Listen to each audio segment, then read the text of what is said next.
Hemos estado hablando sobre el juicio, hemos estado hablando sobre los culpables, los fugitivos.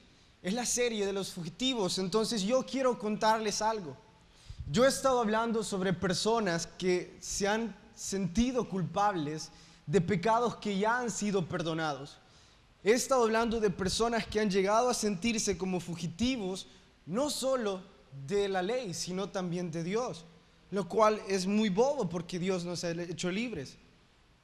He estado hablando sobre esas cosas, pero ahora también debo de decirles, hay muchas veces que yo me he sentido culpable de pecados que ya han sido perdonados.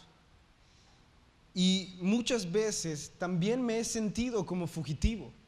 Me he sentido como esclavo de ordenanzas religiosas que lo único que hacen es dividir al hombre. Me he sentido como que si yo debo algo, me he sentido que yo debo de hacer algo para poder obtener el perdón de Dios. Me he sentido condenado. Entonces, mientras estaba estudiando eso, empecé a sentir todo lo que estoy diciendo. Me empecé a sentir otra vez culpable, condenado y todas esas cosas. Entonces yo oré y le dije a Dios, por favor, háblame a mí por medio de lo que voy a leer ahorita. Entonces yo le dije a Dios, por favor, permíteme en este caso preguntarle al delegado, o sea, Pablo, al delegado de Jesús, permíteme preguntarle algo. Permíteme preguntarle algo que yo he estado sufriendo, algo que yo he estado teniendo muchas dudas al respecto. Entonces en mi cabeza empecé a hacerle unas preguntas a Pablo, esperando que en la Biblia se respondieran. Y empecé a preguntarle y le dije, Pablo, veo tu transformación. Pablo, sé lo que hiciste, he leído sobre lo que has hecho y ahora Dios te usa de maneras increíbles. He enseñado sobre las atrocidades que hiciste a la iglesia. He enseñado que tú fuiste el que mató a uno de los primeros mártires. Yo sé todo lo malo que tú has hecho y ahora también sé que escribiste casi la mitad del Nuevo Testamento. Ahora también sé de que ayudaste a miles de personas en el inicio de la iglesia primitiva. Entonces, cada vez que yo trato de seguir tu ejemplo, hay personas que están ahí para recordarme las cosas malas que yo hice. Y sí, soy culpable, yo las hice, pero tú enseñas que Dios nos ha hecho libres de esos pecados. Cada vez que trato de moverme en la nueva vida en Cristo que Dios me ha dado, cada vez que trato de hacer cosas nuevas, hay personas que me recuerdan y dicen cosas como que, esa solo es hipocresía religiosa, eso solo es para que te vean ahorita, tú no sos eso.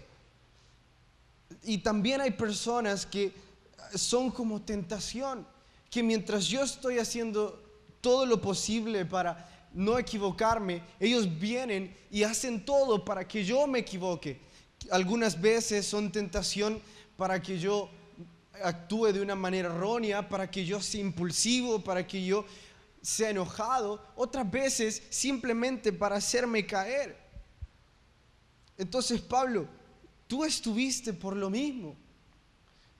Tú fuiste algo muy malo y ahora Dios te usó para hacer algo muy bueno. ¿Cómo lograste pasar todo eso? Mientras estaba estudiando el capítulo de hoy, sentí como que si el delegado me respondía y decía, yo sufrí lo mismo. Empecé a recordar la historia de cada una de las iglesias que Pablo plantó. En cada una de esas iglesias había personas esperando a que él se fuera para ellos llegar y poner mucha mentira religiosa a las vidas de cada una de las personas. Entonces Pablo nos diría, yo también tuve personas hablando muchas cosas a mis espaldas. También tuve personas deseando mi fracaso. Y no solo eso, sino que lo hacían para dar un evangelio diferente. Y yo sé que no soy perfecto. Yo creo que Pablo diría eso. porque en muchas ocasiones Él dice no ser perfecto. En Filipenses Él dice, no es que lo haya alcanzado ya, ni que lo haya logrado. Él está diciendo, no creo que sea perfecto. Así que mientras seguí leyendo la historia de hoy, pude comprender casi que decía, hice lo que todo cristiano debería de hacer cuando se encuentra en un problema que no puede resolver. Además de ir a la Biblia, Dios nos ha dado algo muy especial a todos nosotros. ¿Y qué es eso? Déjenme contarles qué es. Es el cuerpo de Cristo. Es a los hermanos, es a los amigos, es a los compañeros de equipo que ustedes tienen a su alrededor. Entonces Pablo dice, yo fui y busqué ayuda de otras personas. Aunque Pablo sabía que el ministerio de él no había sido dado por hombres, él era lo suficientemente humilde para también buscar la ayuda de hombres, para también buscar el apoyo de otros hombres. Y es que nosotros tenemos que saber esto. La vida de un cristiano es un constante proceso de transformación en la cual Dios es el que moldea nuestra vida para que refleje su imagen. Esa es y esa debería de ser la vida de todo cristiano. Un constante proceso en el cual Dios está moldeando nuestras vidas. Escúchenme, ser cristiano no es ser perfecto.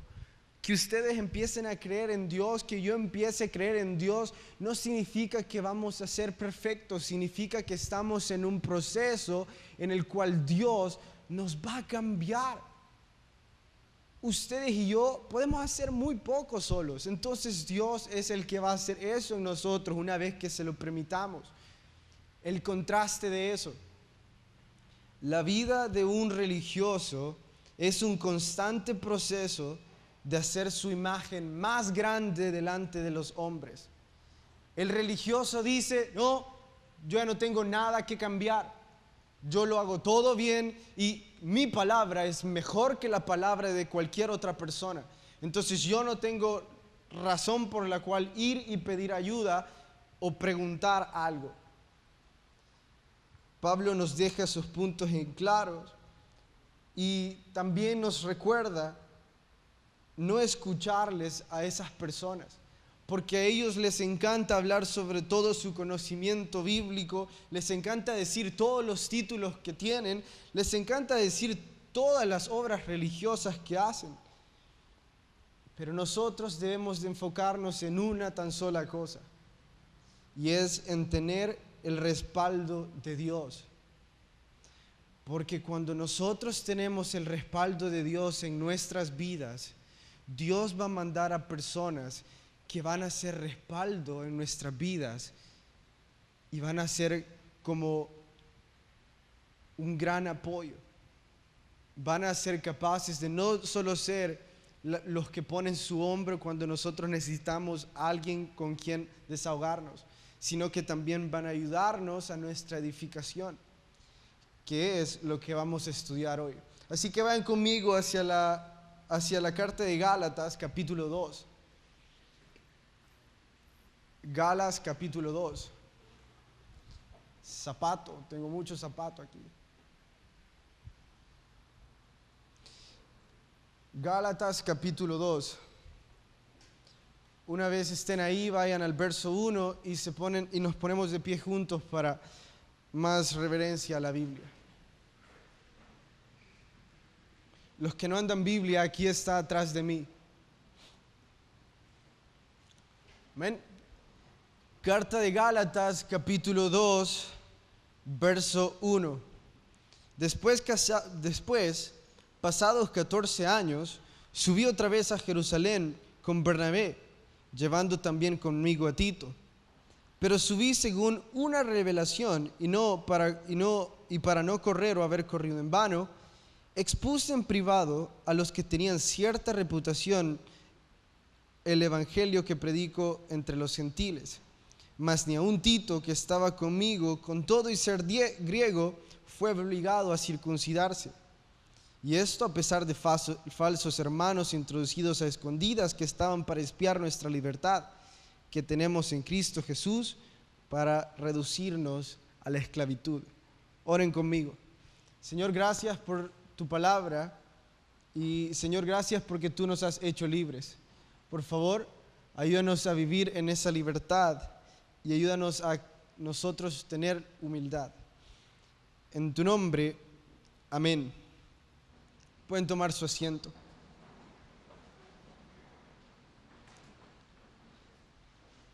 El sábado pasado estudiamos que el evangelio le fue dado a Pablo directamente por Dios.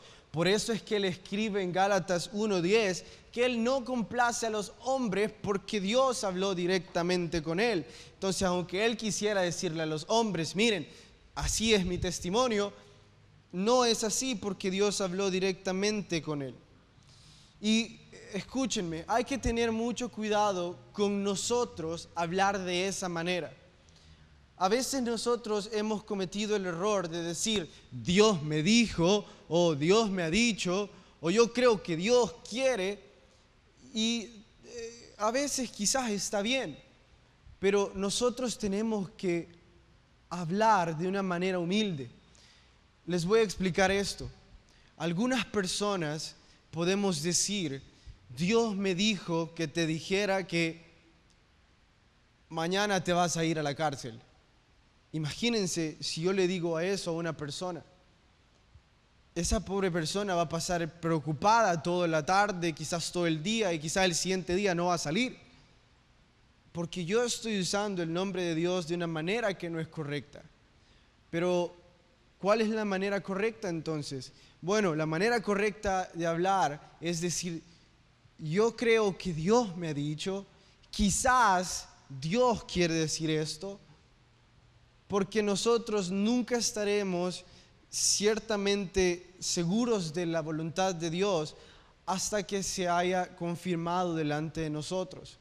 Entonces, lo que hoy vamos a estudiar es cómo Dios confirma el ministerio de Pablo. Pablo no va a decir literalmente, esta fue la manera en cómo Dios confirma, porque lo que él está haciendo, él está construyendo un argumento para que las personas de Galacia puedan entender que su evangelio fue dado por Dios. Así que Dios primero trató directamente con Pablo, pero Dios no lo iba a dejar así.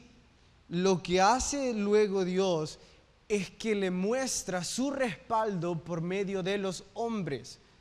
Entonces, vamos a estudiar esto más a fondo, pero para empezar a entender el contexto, hay dos cosas importantes que nosotros tenemos que saber para estar seguros si Dios nos está hablando o si Dios quiere algo en nuestra vida. Primero, lo vamos a encontrar en la Biblia. Debe de estar en la Biblia. Es lo más importante. Debe de estar en la Biblia. Si no está en la Biblia, yo estoy muy convencido de que no sería Dios. La segunda es de que Él va a usar a personas alrededor nuestro para confirmar eso, para respaldar eso, pero no cualquier persona. A veces puede usar a un líder religioso, a veces puede usar a un amigo. Va a usar a una persona que nos ame, a una persona que busque nuestro bien. Así fue la mayor parte de veces que actuó en la iglesia primitiva. El caso fue de Pablo. Ananías sirvió como el respaldo. Ojo, Ananías todavía no amaba a Pablo, pero conforme Dios le fue enseñando el amor, Ananías llegó a entender que era amar a Pablo. Entonces, ahora vamos a estudiar esa historia, lo que Pablo nos dice, lo que Pablo nos enseña, cómo Dios respaldó su ministerio. Entonces dice en el verso 1, después pasados 14 años, subió otra vez a Jerusalén. Ahora bien, ¿qué significaba esto de que subió a Jerusalén? Bueno, voy a contarles. En ese tiempo habían muchos viajes misioneros. Muchos de los apóstoles habían decidido salir de Jerusalén e ir a muchos lugares a predicar la palabra. pero ellos también necesitaban una sede, un lugar donde ellos podían llegar y ser reconfortados, o podían llegar a hacer preguntas. Entonces, en ese tiempo, una de las sedes que existía era Jerusalén. En Jerusalén estaban algunos de los apóstoles como Jacobo, Juan y Pedro. Entonces, cuando Pablo dice, subí otra vez a Jerusalén, es porque él ya había estado antes en Jerusalén, pero había estado un corto tiempo. Entonces, Pablo dice, volví a la sede del cristianismo. Entonces, pongámoslo en palabras sencillas. ¿Ustedes han escuchado que la iglesia tiene iglesias filiales? ¿Amén? ¿Sí? Bueno, entonces las iglesias filiales con mucho cariño dicen que nosotros somos la sede y cada vez que ellos necesitan algo o tienen preguntas, ellos acuden a la iglesia central acá. Puede ser algo bíblico, puede que no, es algo más bien de compartir y apoyarse los unos con los otros. Entonces, cuando Pablo dice, subí a Jerusalén, me está diciendo, subí a la sede. Veamos qué subió a hacer. Verso 2, pero subí según una revelación. ¿Qué significa esto? Bueno, ahora voy a contarles un poco más. Pablo había ya pasado 14 años de andar en muchos viajes misioneros. Él había ministrado en Tarso, él había ministrado en Damasco, él había hecho muchas cosas. Pero, como dije antes, en cada uno de esos lugares que él había andado, habían personas que, es en serio, lo dice literalmente la Biblia, esperaban que Pablo se fuera para ellos entrar y llenar de mentiras a las personas. Pronto iremos a ese verso. Pero eso era lo que ellos hacían. Entonces, de repente, las personas de esa iglesia empezaban a enviar cartas y empezaban a preguntarle a Pablo, entonces, ¿es verdad lo que estas personas dicen? ¿Quién eres tú? ¿Es verdad el evangelio que tú nos has predicado? Ellos estaban ansiosos de saber la verdad.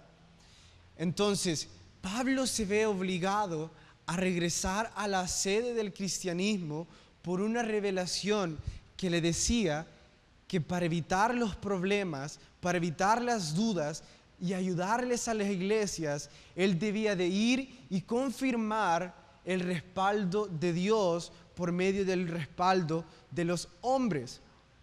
Entonces, la revelación de Pablo fue para que él tuviera un acto de humildad en el cual él iba a hablar con los apóstoles. Miren qué decía en el verso 2. Y para no correr o haber corrido en vano, expuse en privado a los que tenían cierta reputación el evangelio que predico entre los gentiles. Ahora bien, ¿qué significa esto? Ojo, no quiere decir de que Pablo tenía dudas, de que Pablo de repente por todas las cosas que las personas estaban hablando, él llegó a pensar, creo que estoy equivocado. No es así. Él está queriendo decir que para que las personas que él ha ido a ministrar no vayan a caer en algo, en una mentira, y su trabajo no haya sido en vano porque ellos cayeron en una mentira, él fue a Jerusalén a cerciorarse de que eso fuera cierto. Ahora bien, yo hubiera querido que hubiéramos podido leer esto en las pantallas por cuestión tiempo, pero yo creo que es una historia muy importante para el conocimiento de nosotros sobre la Biblia y también para el crecimiento. Así que un paralelo de esta historia de Gálatas 2 es Hechos 15. Así que voy a pedirles que vayan conmigo rápidamente hasta Hechos 15. Voy a darles un pequeño tiempo para que vayan a Hechos 15.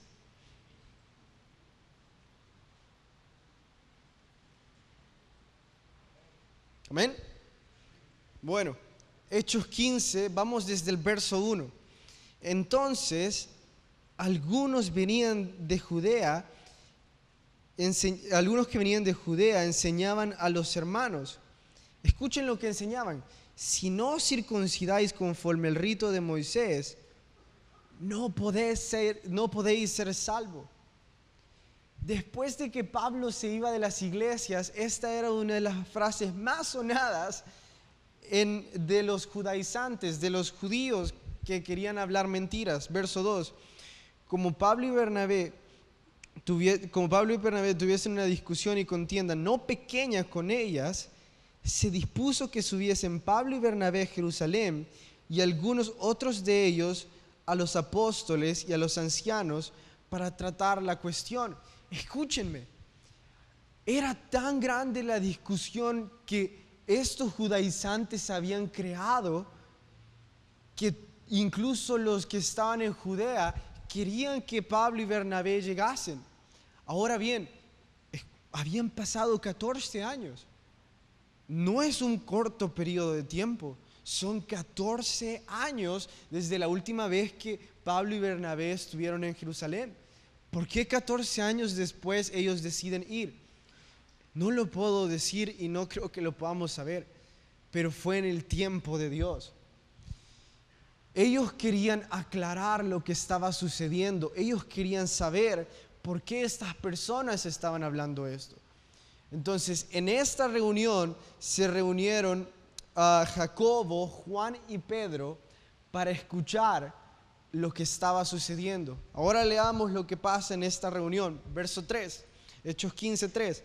Ellos pues, habiendo sido encaminados por la iglesia, pasaron por Fenicia y Samaria contando la conversión de los gentiles y causaban gran gozo a todos los hermanos. Y llegados a Jerusalén, fueron recibidos por la iglesia y los apóstoles y ancianos y refirieron todas las cosas que Dios había hecho con ellos. Y ahora escuchen el problema, verso 5. Pero algunos de la secta de los fariseos que habían creído se levantaron diciendo: es necesario circuncidarlos y mandarles que guarden la ley de Moisés. Voy a repetir esto porque algunas veces algunos no tenemos mucho conocimiento sobre todo esto. Entonces, circuncidar es quitar el escroto del órgano sexual masculino. Entonces es cortar un pedazo de carne. ¿Por qué se hacía? ¿O por qué Dios había dado ese mandato según la ley de Moisés? Era la señal de un pacto. Era la señal de un pacto en la cual los judíos se hacían una obra como de purificación, una obra en la que ellos decían: queremos quitar lo sucio de nuestras vidas y queremos ser limpios. Esto lo hacían a los 8 días de nacidos de los niños. Entonces, todo judío o toda persona que deseara ser parte de la religión judía, toda persona que deseara optar a la salvación, tenía que ser circuncidado. Obviamente, solo los hombres. Entonces, eso era la creencia de ese tiempo. Ahora bien, cuando vino Jesús cambió eso, porque Él cambió la ley por la gracia, porque Él cumplió cada una de las leyes para que nosotros pudiéramos ser limpios a través de lo que Él hizo y nosotros creer en Él, que Él fue eso para recibir salvación. Sí, así de simple. Entonces, ahora en nuestra vida cristiana, en la nueva vida en Cristo, ¿cómo se debería ser circuncidados? Simple. Nosotros somos circuncidados por el Espíritu. El Espíritu es el que hace la obra en nuestras vidas de purificación, no en la carne, sino en el corazón. Entonces, la circuncisión ya no es necesaria. Quizás para términos médicos, porque es parte de la limpieza, de la higiene, pero no para ser salvos. ¿Y cuál es el problema? El problema es que los judaizantes están diciéndonos a todos nosotros: ustedes no son salvos porque ustedes no se han circuncidado y ustedes deben de cumplir toda la ley. Bueno, ¿y nosotros vivimos eso hoy? ¿Saben algo? El enemigo ha sido tan astuto que ha podido camuflajear eso. Ya no se habla sobre circuncisión, pero ahora se habla sobre algunas otras leyes que son meramente humanas y que solo son parte de la religiosidad de algunas personas. Códigos de vestimenta, muchas reglas que se deben de cumplir, que lo único que hacen es alejar a muchas personas de la iglesia. Y entonces, ¿de qué trata? ¿De qué trata decir qué hacer y qué no hacer? El Espíritu es el que nos dice qué hacer y qué no hacer. Y el Espíritu ocupa a otras personas para que nosotros hagamos la voluntad de Dios. Entonces, para pasar este punto rápido, lo voy a terminar con un breve ejemplo. Nosotros tenemos una ley de hombres aquí en el templo, que es el orden, que es que mientras está el estudio bíblico, nadie puede hablar, nadie debe de hablar. Entonces ustedes me pueden decir, es una ley farisaica, eso es muy religioso. Y puede ser que sí, pero nuestra razón para hacerlo, el corazón de hacerlo, no es que de eso dependa la salvación de ustedes. El corazón de hacerlo es para que ustedes puedan estudiar mejor la palabra. Si ustedes hablan mientras yo estoy hablando, no van a perder la salvación. El problema es adjudicar la salvación a una de esas reglas. Y el problema se ha hecho tan grave que hay personas que creen que no pueden ser salvos porque ellos cometen algunos errores. A mí me duele pensar que hay personas que porque tengan tatuajes o piercings o cosas así o peinados extraños, no sé, pero que crean que no pueden ser bienvenidos a una iglesia. Eso no debe de ser así, no puede ser así. Jesús vino para salvar a los enfermos, no a los sanos. Jesús vino para darle salvación a todos aquellos que creían que no podían ser salvos. Primeramente los judíos y también a nosotros. Y nosotros como religiosos algunas veces vemos de menos a esas personas. Y se nos olvida que esas también son personas y que Jesús también murió por ellos. Por lo cual deberíamos demostrar humildad y compasión por ellos también. Esto era el problema que se estaba dando en esos tiempos, tal y como ahora se da. ¿Y cómo lo trataron los apóstoles en ese tiempo? Verso 6. Y se reunieron los apóstoles y los ancianos para conocer este asunto. Y después de mucha discusión, Pedro se levantó y les dijo: hermanos, vosotros sabéis cómo ya hace algún tiempo que Dios escogió que los gentiles oyesen por medio de mi boca la palabra del evangelio y creyesen. Y Dios, que conoce los corazones, les dio testimonio, dándoles el Espíritu Santo, lo mismo que a nosotros. A ninguna diferencia hizo entre nosotros y ellos, purificando por la fe sus corazones. Ahora pues, ¿por qué tentáis a Dios poniendo sobre la cerviz de los discípulos un yugo que ni nuestros padres ni nosotros hemos podido llevar? Antes creemos que por la gracia del Señor Jesús seremos salvos, de igual modo que ellos. ¿Qué les dijo Pablo acá? ¿Qué está tratando de decir Pablo con este nuevo argumento? Bueno, no es un argumento. Es simplemente el respaldo de lo que yo acabo de decir. Ellos estaban confiando en la ley, los judaizantes. Querían que todos cumplieran la ley. Pero ¿saben algo? ¿Cuántos de ustedes han escuchado que son 10 mandamientos? ¿Amén? ¿Todos han escuchado eso? Bueno, aparte de esos 10 mandamientos, ellos adjudicaron un montón de mandamientos más que se derivaban de ese mandamiento. Se cree que son más de 300. Imagínense, nosotros apenas y podemos cumplir con las reglas de nuestra universidad o del trabajo. ¿Ya se imaginan con 300 mandamientos? Y ellos creían que por medio del cumplimiento de esos mandamientos y en la fe del cumplimiento de esos mandamientos, ellos iban a obtener la salvación. Entonces Pablo les dice, nadie es capaz de cumplir esas cosas. Somos salvos simplemente por la fe. Entonces Pedro, nos diría a nosotros: nadie de nosotros es capaz de cumplir todas las ordenanzas religiosas que las iglesias ponemos. Las ordenanzas religiosas que las iglesias ponemos son simplemente para orden, identificación y muchas cosas más, pero no son para la salvación. Porque la salvación viene simplemente por la gracia, simplemente por la fe. Y quisiera que guarden en sus corazones, más allá de en sus mentes, el verso 9. Pedro dijo: y ninguna diferencia hizo entre nosotros y ellos, purificando por la fe sus corazones. Ninguna diferencia hay entre las personas.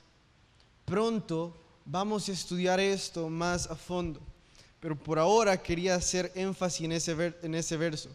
Ahora bien, miren cómo responden las personas. Verso 12. Hechos 15:12. Entonces toda la multitud cayó y oyeron a Bernabé y a Pablo, que contaban cuán grandes señales y maravillas habían hecho Dios por medio de ellos entre los gentiles. Cuando ellos callaron, Jacobo respondió diciendo: varones, hermanos, oídme. Simón ha contado cómo Dios visitó por primera vez a los gentiles para tomar de ellos pueblo para su nombre. Y con eso concuerdan las palabras de los profetas, como está escrito. ¿Qué significa? La Biblia dice: después de esto volveré y reedificaré el tabernáculo de David que está caído, repararé sus ruinas y lo volveré a levantar, para que el resto de los hombres busque al Señor, y todos los gentiles sobre los cuales es invocado mi nombre. ¿Qué acabamos de leer acá? Acabamos de leer las dos cosas que yo les dije antes sobre el respaldo, la confirmación de Dios en nuestras vidas. Primero y más importante, que está en la Biblia. Cuando nosotros sentimos que debemos de hacer algo, o cuando nosotros quisiéramos saber algo, el primer lugar en el que va a estar es en la Biblia. Luego Dios va a ocupar el respaldo de los hombres para que nosotros podamos saber esto. Entonces Pablo fue a la iglesia para vivir y para poder demostrar esto. Pero hay una historia que yo quiero contarles que pasó mientras él estaba ahí, para que vean cuán increíble es esto. Así que regresemos a Gálatas 2. No, ¿saben qué? No regresen, va a estar en las pantallas. Gálatas 2:3. Aquí va a estar, aquí atrás de mí. Gálatas 2:3 dice: mas ni aun Tito, que estaba conmigo, con todo y ser griego, fue obligado a circuncidarse. Y esto a pesar de que los falsos hermanos, introducidos a escondidas, que entraban para espiar nuestra libertad que tenemos en Cristo Jesús para reducirnos a la esclavitud. ¿Qué es esta historia? Bueno, déjenme contarles esto. Ellos le pedían a todas las personas que creían en Jesús, que creían en el Evangelio, que fueran circuncidados. Pero escúcheme, ¿quién de ustedes quisiera ser circuncidado? Nadie, exacto. De igual manera, en ese tiempo nadie quería ser circuncidado. Pero habían algunos que sentían tanto dolor por no ser aceptados en la religión que terminaban haciéndolo. La costumbre decía que los judíos, los de descendencia judías, debían de hacerlo. Pero este discípulo que encontramos acá, Tito, no tenía descendencia judía, no tenía nada de descendencia judía. Entonces él no había ninguna razón por la cual debía de ser circuncidado. Entonces escuchen lo que pasó. Se cree, esta historia secular, no está en la Biblia, esta historia secular, se cree de que Pablo y Tito, la primera noche que durmieron en Jerusalén, ellos estaban en su alcoba. Y como ustedes se imaginarán, las alcobas de esos tiempos, o los cuartos de esos tiempos, no tenían barrotes, sino que eran simplemente hoyos que tenían algún tipo de tela como cortina. Entonces se cree de que uno de los fariseos, uno de estos judíos, se escondió adentro del cuarto de Pablo y de Tito para ver si Tito estaba circuncidado. y que cuando Tito se estaba quitando la ropa, salió este fariseo, este judaizante, para ver si Tito estaba circuncidado. Esta es una historia secular, pero concuerda con lo que Pablo está diciendo. Entraron para espiar nuestra libertad, porque ellos querían que Tito fuera circuncidado. Pablo había llevado a Tito no para tentarlos a ellos. Pablo había llevado a Tito para demostrarles a todos de que Jesús moraba en los circuncidados como en los no circuncidados. Ahora escuchen bien. Hay personas así hoy en día. Hay personas que van a hacer algo tan increíble como lo que estos fariseos o judaizantes, como quieran decirle, hicieron. Que van a estar tratando de ver cuando nosotros fallemos. Van a estar espiando cada cosa que nosotros hagamos para apuntar con el dedo y hacernos sentir que no merecemos el amor de Dios. Va a haber personas esperando nuestra caída. Eso es un hecho. Si ustedes quieren cambiar, no les voy a decir que la vida de ustedes va a empezar a ser más fáciles. Si ustedes quieren empezar a seguir a Dios, sus vidas no van a ser más fáciles. Van a empezar a encontrar personas que van a hacer esto o cosas peores. ¿Y qué hizo Pablo? ¿Qué deberíamos de hacer nosotros? Verso 5, Gálatas 2, 5.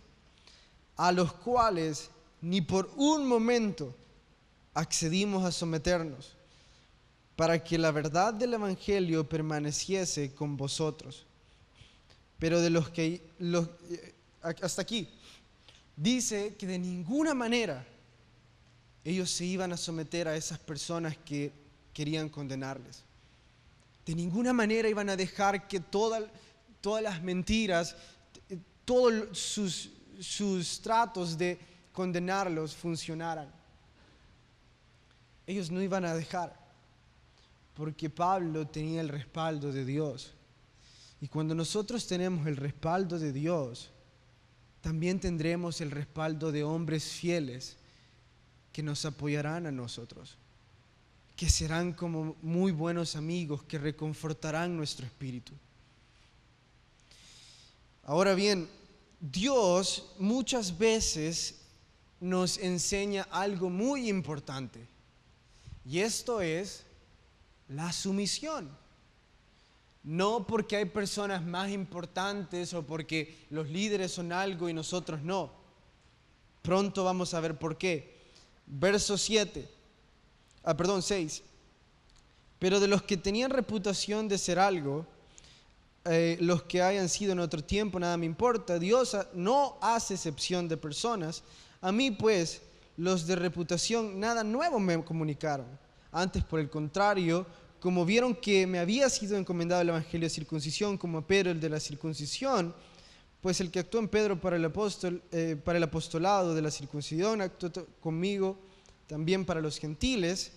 Y reconociendo la gracia que me había sido dada, Jacobo, Cefas y Juan, que eran considerados como columnas, nos dieron a mí y a Bernabé la diestra en señal de compañerismo, para que nosotros fuésemos a los gentiles y ellos a la circuncisión. Bueno, ¿qué está diciendo Pablo acá? Pablo está resumiendo la historia que leímos en Hechos 15, que por medio de los líderes religiosos, él pudo obtener delante de los hombres el respaldo de Dios, por medio del respaldo de los hombres. Ahora bien, hablé sobre sumisión. En el capítulo pasado estudiamos que Pablo era una persona soberbia, que Pablo tenía un comportamiento muy diferente. Entonces, esto es una de las cosas que nosotros debemos aprender en nuestra nueva vida en Cristo. Recordemos lo que el verso dice: con Cristo estoy juntamente crucificado y ya no vivo yo, mas Cristo vive en mí. Ahora vamos a empezar a aplicar esta historia. Cuando Pablo dice, mas Cristo vive en mí, Él está hablando que Él ya no tiene el mismo comportamiento que antes tenía. ¿Cuál es la mejor manera de que Cristo viva en nosotros? Que todo lo que nosotros querramos hacer, exactamente eso no vamos a hacer. Que todas las cosas que nosotros normalmente haríamos, exactamente esas cosas ya no volveremos a hacer. Por ello es que Pablo nos enseñó a través de esta historia, a través de su historia, que él fue sumiso delante de los líderes espirituales que Dios había puesto en sus vidas. Así que como último punto de aplicación, Dios ha puesto líderes en sus vidas y en las mías. Y no son perfectos y quizás no sean los mejores, pero al final son líderes. Y si nosotros no estamos dispuestos a ser sumisos y a buscar la ayuda de ellos, vamos a terminar viviendo como fugitivos. Ustedes y yo tenemos dudas. Ustedes y yo nos hemos equivocado muchas veces. Y si nosotros podemos ir y buscar ayuda de nuestros líderes espirituales, muchas cosas serían más fáciles para nosotros. Pero eso requiere mucha humildad que yo creo que nos falta a nosotros los jóvenes. Claro, si ustedes ven en sus líderes espirituales una cosa que lo último que parece es sumisión, bueno, ustedes deben de preguntarse a quién ir. Por último, en el verso 10 dice, solamente nos pidieron que nos acordásemos de los pobres, lo cual también procuré hacer con diligencia. Yo les hablé que a veces debemos de hablar diciendo, quizás Dios me dijo. Esta semana yo puedo decir, quizás Dios me dijo algo, que yo debía de buscar la manera de hacer vivo ese verso. Recibí una llamada del pastor Mario Blanco, un pastor de las filiales, y él me dijo que una persona de muy escasos recursos está empezando a llegar a la iglesia y que esta persona quería traer a toda su familia, incluyendo a su papá, pero no podía porque su papá ya no puede caminar. Y él quisiera llevar a la iglesia en el Día del Padre a su papá. Entonces, cuando escuché eso, mi corazón, ustedes saben. Entonces pregunté, ¿y qué necesita? Una silla de ruedas. Bueno, empecé a buscar. Las sillas de ruedas yo no sabía que eran tan caras, valen $150. Entonces yo quería ayudar, pero obviamente no podía tener $150 de la nada. Entonces empecé a orar y uno de esos días dije, bueno, voy a ir a ver al centro y en fe, ojalá que algo aparezca. Y efectivamente algo apareció. Y pudimos comprar, ¿tenés la foto ahí? Pudimos comprar la silla de ruedas para ese hermano gracias a los fondos que ustedes han contribuido. Hace 2 sábados nos quedamos aquí, comimos donas y algo más, y se suponía que no iba a haber ganancia, pero las personas que trajeron las cosas decidieron regalar lo que tenían y ustedes decidieron compartir. Y es gracias a que trabajamos todos juntos que ahora esta persona puede ir a la iglesia y ahora podemos seguir haciendo evangelismo de más maneras. Entonces, a veces son pequeñas las cosas que hacemos, a veces ustedes se preguntan qué hago con venir a la iglesia, pero no saben el efecto que eso va a tener en otras personas. Y por supuesto, como el verso decía, acordarnos de los pobres. Él era una persona que necesitaba. Ahora yo quiero preguntarles, hay personas que necesitan alrededor suyo, quizás no $150 o de una silla o algo así, que por cierto no costó eso, no costó ni la mitad de 150, costó una broma, un precio que fue de milagro, no se los voy a decir, pero fue de milagro.